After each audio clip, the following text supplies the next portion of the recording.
একজন motorcycle rider expressway দিয়ে motorcycle ride করে যাচ্ছে। সামনের দুটি রাস্তা একত্রিত হচ্ছে এবং রাস্তার দুই পাশে পথচারী এবং প্রাণী লক্ষ্য করা যাচ্ছে। এই মুহূর্তে কী ধরনের ঝুঁকি থাকার সম্ভাবনা রয়েছে বলে আপনি মনে করেন?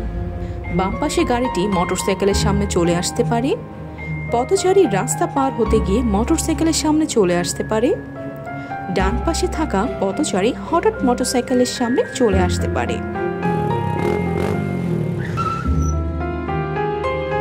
আপনারা দেখতে পেলেন বাম পাশে গাড়িটি ইন্ডিকেটর দিয়ে ডান পাশে মোড় নিয়েছে। এমন অবস্থায় আপনার কিভাবে মোটরসাইকেল রাইড করা উচিত? ব্লাইন্ড স্পট পরিহার করে মোটরসাইকেল চালাতে হবে। সংযুক্ত সড়কে মোটরসাইকেল ধীর গতিতে চালাতে হবে। অন্যান্য বাহনের গতিবিধির প্রতি লক্ষ্য রাখতে হবে।